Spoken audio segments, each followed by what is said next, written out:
Bismillahirrahmanirrahim. Alhamdulillahi rabbil alamin. Hamdan katsiran tayyiban barakan fih, kama yuhibbu rabbuna wa yardah. Shalatu wassalamu ala nabiyyina Muhammadin wa ala alihi wa sahbihi ajma'in, amma ba'd. Kembali kita membaca kitab At-Ta'liqat ala Kashfi Syubhat karya Syekh Abdullah bin Shalih Al-Qusair hafizahullah ta'ala, yang merupakan syarah terhadap kitab Kashfu Syubhat karya Syekh Muhammad bin Abdul Wahhab At-Tamimi rahimahullah ta'ala. Kita buka halaman 57. Syekh Abdullah Al-Qusair mengatakan, wa min syubahi a'da'i tauhidil anbiya'i wal mursalina istidlaluhum ala syirkihim fil istighatsati bil anbiya'i yaumal qiyamati. Di antara syubhat-syubhat yang dilontarkan para musuh-musuh tauhid yang dihadapi oleh para nabi dan para rasul, mereka berdalil untuk membela kesyirikan mereka dengan istighatsah yang dilakukan manusia kepada para nabi di hari kiamat, bitolabi syafa'ati minhum indallahi ta'ala, yaitu ketika manusia meminta syafaat dari para nabi tersebut di sisi Allah Subhanahu wa ta'ala, lifasril qada'i wa irahatil khalqi min qurabil mawqifi wa huwa lahu, agar Allah Subhanahu wa ta'ala segera memutuskan perkara dan segera memberikan kelegaan kepada manusia dari qurabil mauqif, dari segala kesulitan yang ada di mauqif atau di padang mahsyar. Dan ini perkaranya lahu, tergantung Allah Subhanahu wa ta'ala. Wa kashfuha bil jawab tali, dan kita bantah dengan jawaban berikut ini. Al-awwal, yang pertama, anna hadhihi istighathatun bi ahya'a hadirina qadirina 'ala syafa'ati ba'dal istidani. Yang dilakukan manusia di hari kiamat tersebut kepada para nabi ini adalah bentuk istighatsah kepada orang yang hidup, yaitu hidup di akhirat. Hadirina, dan mereka hadir, ada di hadapan mereka. Para nabi ada di hadapan manusia ketika itu. Qadirina 'ala syafa'ati ba'dal istidzan. Dan para nabi dianggap oleh manusia itu mampu untuk memberikan syafaat setelah diizinkan oleh Allah Subhanahu wa ta'ala. Maka ini istighatsah kepada orang yang hidup, hadir dan mampu. Berbeda dengan istighatsah yang dilakukan oleh orang musyrikin. Mereka beristighatsah kepada orang mati, kepada kuburan, atau beristighatsah kepada orang yang hidup namun dalam perkara-perkara yang tidak mereka mampu. Ya, masalah jodoh, masalah rezeki, masalah nasib, masalah hidup mati. Nah, mereka beristighatsah meminta ini kepada orang-orang yang hidup. Tentunya berbeda. Kemudian tsani, yang kedua, annaha fi amrin fihi naw'u naf'in lil khalqi. Yang dilakukan oleh manusia di hari kiamat tersebut adalah dalam perkara yang fihi naw'u naf'in lil khalqi, dalam perkara yang terdapat unsur memberikan manfaat kepada sesama manusia. Istighatsah yang dilakukan di sana bentuk saling memberikan manfaat kepada sesama manusia. Fahya istighatsatu hajatin la istighatsatu ibadatin. Maka itu meminta pertolongan untuk suatu kebutuhan, bukan minta pertolongan yang berupa ibadah. Istighatsah sudah pernah kita bahas, artinya meminta pertolongan di kala genting. Maka istighatsah yang dilakukan oleh manusia di hari kiamat kepada para nabi itu adalah meminta pertolongan untuk memenuhi suatu kebutuhan di antara sesama manusia. Ini istighatsah hajah. Dan istighatsah hajah tidak terlarang, sebagaimana kita meminta pertolongan di kala genting kepada sesama manusia. Seperti yang sudah kita contohkan, minta pertolongan ketika tenggelam di kolam renang, meminta pertolongan ketika rumah kebakaran misalnya, minta pertolongan ketika dirampok oleh perampok. Maka ini tidak terlarang, hukumnya boleh. Allah Subhanahu wa ta'ala katakan, wa ta'awanu 'alal birri wat taqwa wa la ta'awanu 'alal itsmi wal 'udwan.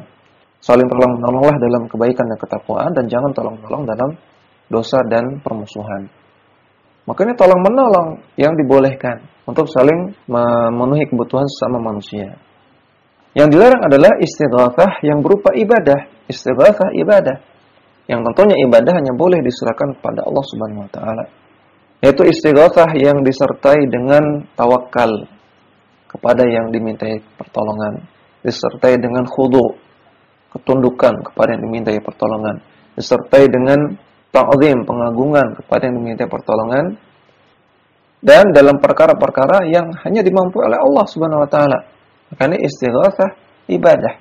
Seperti minta pertolongan untuk mendapatkan rezeki, untuk mendapatkan jodoh, minta pertolongan agar dihindarkan dari bahaya, minta pertolongan agar dihindarkan dari kesulitan-kesulitan, minta pertolongan agar diangkat wabah, agar diangkat kekeringan. Tentunya ini hanya Allah yang mampu melakukannya.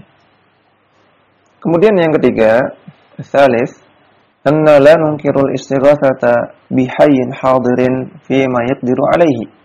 Kita tidak mengingkari beristighatsah kepada makhluk yang hidup, yang hadir dan mampu untuk melakukan pertolongan. Wa inna nunkirul istighatsata bil amwati wal ghaibina. Namun yang kita ingkari adalah beristighatsah kepada orang-orang yang sudah mati dan juga orang-orang yang gaib, tidak ada di hadapan kita. Au bihayyin hadirin fi amrin la yaqdiru alaihi illa Allah taala. Atau beristighatsah yang kita ingkari adalah istighatsah kepada makhluk yang hidup dan dia juga hadir namun dalam perkara-perkara yang tidak dimampui kecuali oleh Allah Subhanahu wa taala. Ar-rabi' yang keempat, annal istighatsata bil anbiya'i alaihim assalatu wassalamu yaumil qiyamati ay talabu syafa'ati anhum. Sesungguhnya beristighatsah kepada para nabi alaihim assalatu wassalam di hari kiamat kelak maksudnya adalah meminta syafaat mereka. Wa hakadha bin Nabi sallallahu alaihi wasallam fi hayatihi. Demikian juga para sahabat melakukan ini kepada Nabi sallallahu alaihi wasallam ketika Nabi masih hidup. Yang dimaksud dengan meminta syafaat di sini adalah talabu du'ain min hayyin hadirin qadirin alaihi. Meminta doa. Ya, meminta doa artinya meminta didoakan oleh orang yang hidup, yang hadir, yang ada di hadapan kita dan qadir dan mampu untuk mendoakan. La talabu najdatin minal mad'u. Bukan meminta pertolongan dari orang yang dimintai doanya tersebut. Ya, jadi kata beliau, para manusia nanti kepada para nabi di hari kiamat itu minta doa, minta didoakan. Bukan minta pertolongan dari mereka langsung.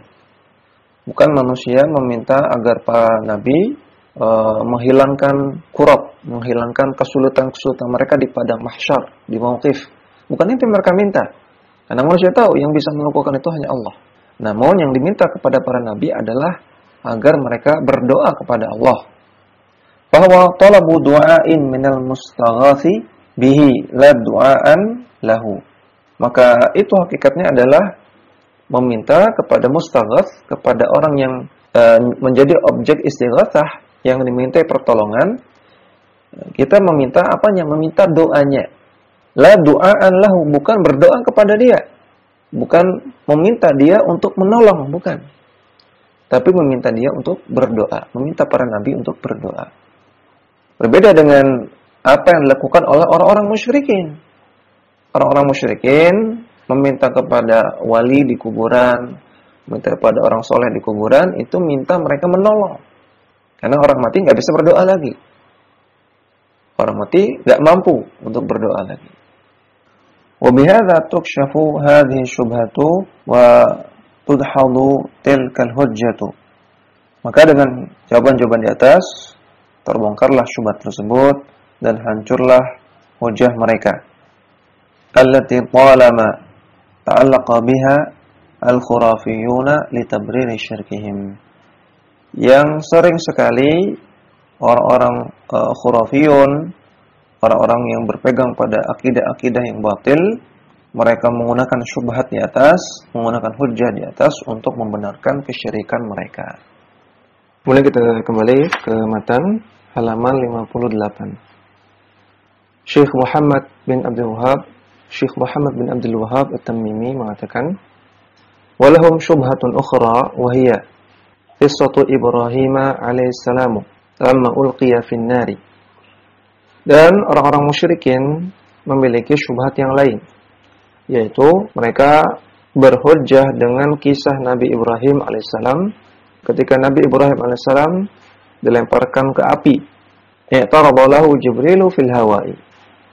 Maka malaikat Jibril menampakkan diri di hadapan Nabi Ibrahim fil hawa, di udara. Faqala alaka hajatun. Maka malaikat Jibril bertanya, apakah engkau memiliki kebutuhan kepadaku? Itu maksudnya, apakah engkau butuh pertolongan? Jadi malaikat Jibril bertanya, apakah engkau butuh pertolongan wahai Ibrahim? Faqala Ibrahim, maka Nabi Ibrahim mengatakan, amma ilaika fala. Adapun kebutuhan terhadap dirimu wahai Jibril, maka aku tidak punya. Karena Nabi Ibrahim hanya bertawakal, hanya minta tolong kepada Allah Subhanahu wa taala. Qalu, orang-orang musyrikin mengatakan, kalau kanatil istighatsatu bi Jibril syirkan, lam ya'ridha ala Ibrahim. Andaikan beristighatsah kepada malaikat Jibril, andaikan beristighatsah kepada malaikat itu syirik, maka tentunya malaikat Jibril tidak akan menawarkan bantuan kepada Nabi Ibrahim. Ini syubhat mereka. Fal jawabu, maka jawabannya, anna hadza min jinsi syubhatil ula. Ini semisal dengan syubhat yang pertama, yaitu syubhat tentang manusia beristighatsah kepada para nabi di hari kiamat. Fa inna Jibrila 'arada 'alaihi ayanfa'ahu bi amrin yaqdiru alaihi.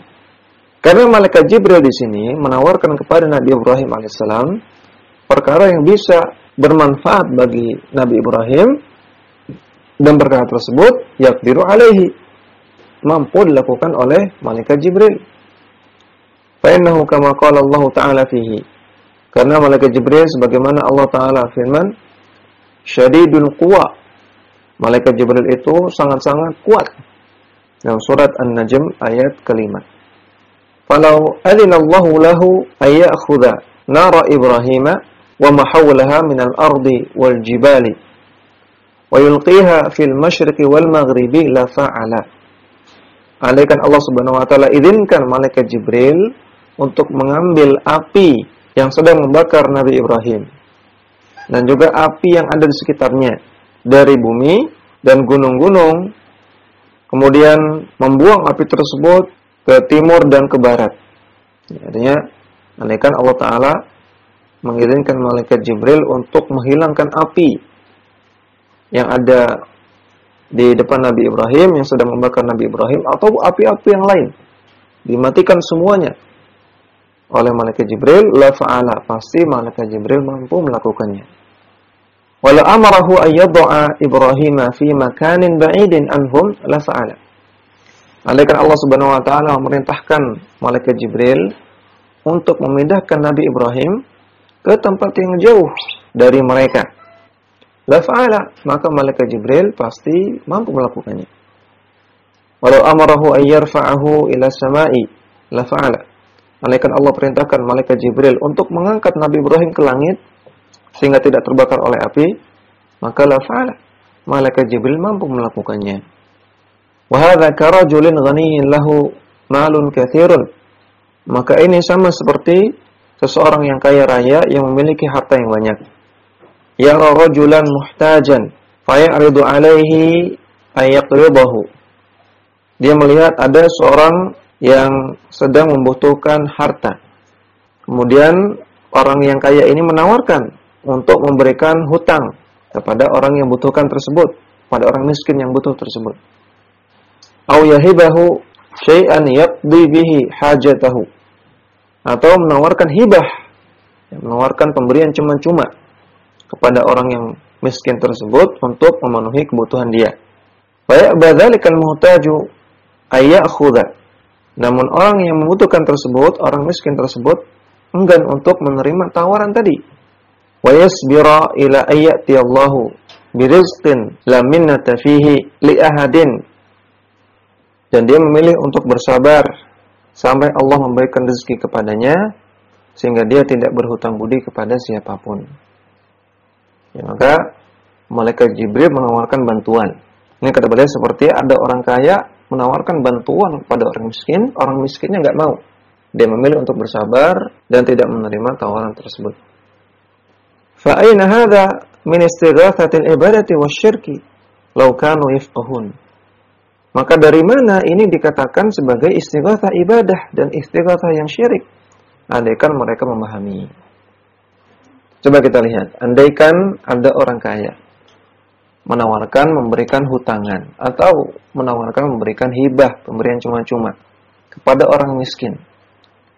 Baik orang miskin ini terima atau tidak terima, dari mana bisa kita katakan ini istighatsah ibadah? Dari mana kita bisa katakan ini syirik? Tentunya jauh sekali. Ini bukan kesyirikan. Ya, tentunya ini memberikan manfaat kepada orang lain. Ini masalah hajah.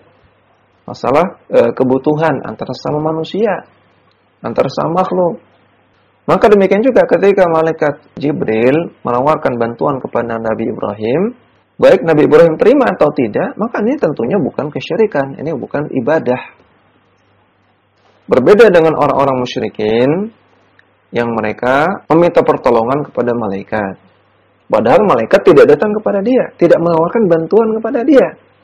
Andaikan malaikat datang, menampakkan diri di depan seseorang, kemudian menawarkan bantuan, kemudian orang tersebut menerima bantuan dari malaikat, maka ini kita katakan tidak masalah, ini bukan kesyirikan. Namun kan realitanya tidak demikian. Orang-orang berdoa, bertawakal, beristighatsah kepada malaikat. Yang tentunya berdoa, bertawakal, beristighatsah ini adalah ibadah. Nanti ibadah kepada malaikat. Ibadah kepada malaikat itu kesyirikan. Maka tentu jelas perbedaan antara ini dan itu. Kemudian kita lihat catatan kaki nomor 2 halaman 58. Wa min syubahi a'da'i tauhidil anbiya wal mursalin qauluhum. Di antara syubhat-syubhat para musuh-musuh tauhid yang dihadapi oleh para nabi dan rasul, mereka mengatakan, "Law kanatil istighatsatu bi Jibril alaihi salam syirkan, lam ya'ridha ala Ibrahim alaihi salam." Andaikan beristighatsah kepada malaikat Jibril alaihi salam adalah kesyirikan, tentunya malaikat Jibril tidak akan menawarkan bantuan kepada Nabi Ibrahim. Wa kashfuha bil jawab tali. Maka kita bantah dengan jawaban berikut ini. Awalan yang pertama, anna al-qissata dha'ifatun min haitsu sanadi. Wa in kana ma'naha sahihan, fa fi thubutiha nadharun. Kisah tersebut adalah kisah yang lemah, kisah yang dhaif dari segi sanadnya. Walaupun secara makna benar. Ya, bahwasanya bisa saja malaikat Jibril memberikan bantuan kepada Nabi Ibrahim, bisa saja. Dan Nabi Ibrahim adalah orang yang bertawakal kepada Allah Subhanahu wa taala. Ini maknanya. Nah, andaikan ini maknanya, maka ini benar. Fa fi thubutiha nadharun. Maka tentang keabsahan kisah tersebut ini perlu ditinjau ulang, artinya tidak tepat. Bahwasanya kisah ini dikatakan kisah yang sahih. Ini kisah yang benar, ini adalah kisah yang dhaif. Sehingga ini memperlemah alasan mereka. Ya, karena alasan mereka adalah sebuah kisah yang kisahnya ini dhaif. Kemudian yang kedua, anna Jibrila arada ala Ibrahim alaihi wassalatu wassalamu ayanfa'ahu bi amrin yaqdiru alaihi bi idznillah ta'ala. Malaikat Jibril menawarkan kepada Nabi Ibrahim alaihi wassalatu wassalam untuk memberikan manfaat kepada beliau dengan suatu perkara yang dimampui oleh malaikat Jibril atas izin Allah Subhanahu wa taala. Fa innahu kama wasafahu Allah taala biqaulihi syadidul quwa. Karena malaikat Jibril itu sebagaimana yang disifati oleh Allah Subhanahu wa taala, ya Allah katakan bahwasanya malaikat Jibril itu syadidul quwa, sangat-sangat kuat. Ya, maka jawabannya kedua kita katakan malaikat Jibril ingin memberikan manfaat. Maka ini perkara saling memberikan manfaat kepada sesama makhluk. Tolong-menolong kepada sesama makhluk. Ta'awun 'alal birri wat taqwa. Seperti yang sudah kita sebutkan di syubhat sebelumnya. Ini bukan ibadah, namun ini ta'awun 'alal birri wat taqwa. Tsalitsan, yang ketiga, annaha istighatsatu hajatin bihayyin hadirin yasma'un nida wa yughithu bima yaqdiru alaihi. Yang terjadi pada kisah di atas adalah istighatsah hajah. permintaan pertolongan untuk memenuhi suatu hajat atau aktivitas saling memenuhi hajat antara sesama makhluk. Bihayyin hadirin, dan meminta pertolongannya kepada makhluk yang hidup, yaitu malaikat Jibril, hadir, ada di hadapannya, ada di hadapan Nabi Ibrahim, munculkan diri. Yasma'un nida, bisa mendengar panggilan Nabi Ibrahim. Wa yughithu bima yaqdiru alaihi, dan malaikat Jibril bisa memberikan pertolongan dalam perkara yang memang dia mampu. Fa farqun baina hadza wa bainal isti'anati bimayyitin aw ghaibin aw hadirin fi amrin la yaqdiru alaihi illallah ta'ala. Maka sungguh berbeda dengan perbuatan orang yang isti'anah, meminta pertolongan kepada mayit atau kepada makhluk yang gaib yang tidak ada di hadapan, atau kepada orang yang hadir ada di hadapan namun dalam perkara yang tidak dimampui kecuali oleh Allah Subhanahu wa taala. Maka kita katakan kalau orang-orang musyrikin meminta pertolongan kepada malaikat Jibril, apakah malaikat Jibrilnya hadir? Apakah malaikat Jibrilnya ada di hadapan dia, mendengar perkataan dia? Tentu jawabannya tidak. Orang musyrikin berdoa kepada malaikat Jibril, bertawakal, beristighatsah kepada malaikat Jibrilnya tidak ada di hadapan dia, tidak menampakkan diri di hadapan dia.